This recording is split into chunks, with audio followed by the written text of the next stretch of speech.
क्या आपने कभी ऐसी रहस्यमयी आत्मा के बारे में सुना है जो हर रात एक राजा को कहानी सुनाती है और फिर पूछती है एक सवाल जिससे राजा की चुप्पी टूटे तो सब शुरू से हो जाए। स्वागत है आपका विक्रम और बेताल की एक और रहस्यमयी, रोमांचक और ज्ञान से भरी कथा में। कहानी शुरू होती है उज्जैन के वीर और न्यायप्रिय राजा विक्रमादित्य से। बहुत समय पहले की बात है। उज्जैनी नगरी पर राजा विक्रमादित्य का शासन था। वे एक वीर, न्यायप्रिय और साहसी शासक थे। उनकी ख्याति दूर दूर तक फैली हुई थी। एक दिन उनके दरबार में एक योगी आया। वह तेजस्वी था, किंतु उसकी आंखों में एक रहस्यमयी चमक थी। राजा ने उसका स्वागत किया। योगी बोला, हे राजन, मुझे एक विशेष साधना करनी है जिसमें आपकी सहायता चाहिए। राजा ने कहा, अगर वह कार्य धर्म और न्याय के मार्ग पर हो तो मैं अवश्य सहायता करूंगा। योगी बोला, मुझे एक शव की आवश्यकता है जो शमशान भूमि में एक पीपल के पेड़ पर उल्टा लटका हुआ है। आप उसे मेरे पास लाएं, परंतु ध्यान रहे वह शव सामान्य नहीं है। उसमें एक बेताल नामक आत्मा वास करता है। वह अत्यंत चालाक है और आपको कहानियां सुनाएगा, परंतु अगर आपने किसी भी कहानी के अंत में उत्तर दिया तो वह फिर पेड़ पर लौट जाएगा। राजा विक्रम ने योगी की बात मानी और एक अंधेरी रात में अकेले शमशान की ओर चल पड़े। वहां का दृश्य भयावह था। जंगली जानवरों की आवाजें, चिल्लाते हुए भूतों की गूंज, जलते हुए शवों की गंध। पर राजा का साहस अडिग था। उन्होंने शव को देखा। वह सचमुच एक सूखे पीपल पर उल्टा लटका था। उसकी आंखें चमक रही थीं और चेहरा डरावना था। जैसे ही राजा ने शव को उतारा, बेताल ने कुटिल स्वर में कहा, राजा विक्रम, अगर तुम मुझे ले जाना चाहते हो तो पहले मेरी एक कहानी सुनो, परंतु ध्यान रहे यदि तुमने कहानी के अंत में उत्तर दिया तो मैं फिर से पेड़ पर लौट जाऊंगा। राजा विक्रम ने मौन रहकर शव को कंधे पर उठाया और आगे बढ़े। शमशान की वीरान रात में हर कदम डरावना था, पर विक्रम निडर होकर बढ़ते रहे। तभी बेताल ने अपना वचन निभाते हुए बोलना शुरू किया। उसकी आवाज धीमी मगर तीखी थी। हे राजन, अब सुनो मेरी पहली कथा। यहां पर बेताल वही माधवी वाली कहानी सुनाता है जैसा ऊपर बताया गया। कहानी का अंत, राजा उत्तर देता है। बेताल हंस पड़ा। हा, तुम तो बहुत ज्ञानी हो राजा विक्रम, पर नियम तो नियम है। तुमने उत्तर दिया, अब मैं लौटता वहीं पीपल के पेड़ पर। कहकर वह शव फिर हवा में उड़ गया और उसी स्थान पर जाकर उल्टा लटक गया। राजा विक्रम ने गहरी सांस ली, लेकिन हार नहीं मानी। उन्होंने फिर से शव को उतारा, कंधे पर डाला और शमशान से निकलने लगे।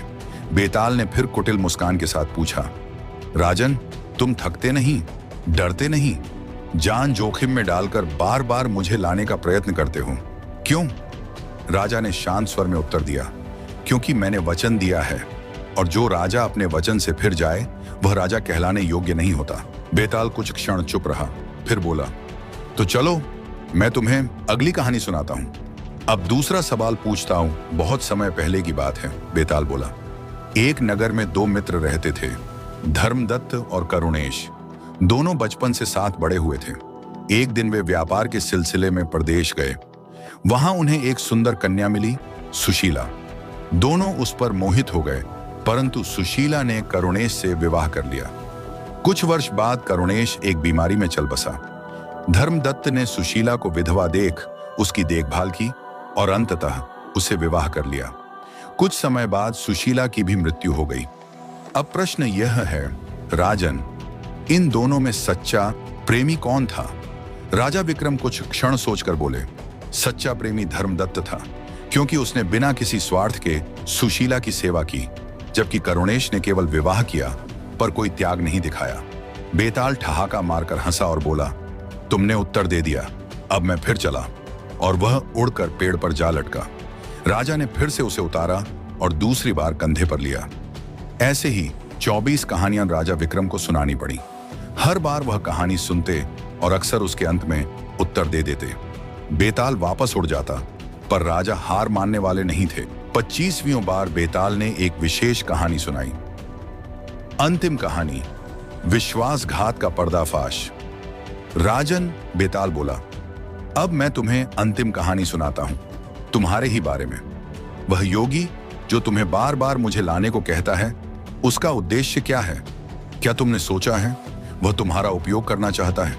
जब मैं उसके पास जाऊंगा वह मुझे बलि चढ़ाकर अमृता की सिद्धि प्राप्त करना चाहता है, लेकिन यदि तुम अंतिम बार उसकी पूजा में मेरी बलि देने से पहले कुछ बातें पूछो तो उसका षड्यंत्र उजागर हो जाएगा। अब बताओ, क्या तुम मेरी बात मानोगे? राजा विक्रमादित्य चौंक गए, लेकिन उन्होंने वचन दिया कि वे योगी का रहस्य जरूर जानेंगे। राजा विक्रम बेताल को लेकर वापस साधु के पास पहुंचे।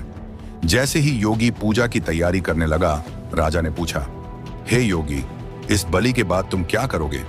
योगी बोला, मैं अमर हो जाऊंगा और तू मूर्ख राजा, तेरा काम तो बस बेताल लाना था, अब तू भी बलि चढ़ेगा। यह सुनते ही राजा ने अपनी तलवार निकाली और योगी का वध कर दिया।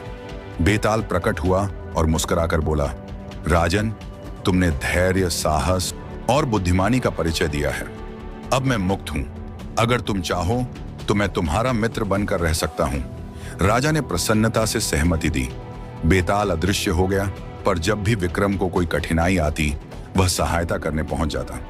इस प्रकार विक्रम और बेताल की यह रहस्यमयी कथा समाप्त होती है, पर उनकी दोस्ती अमर रहती है।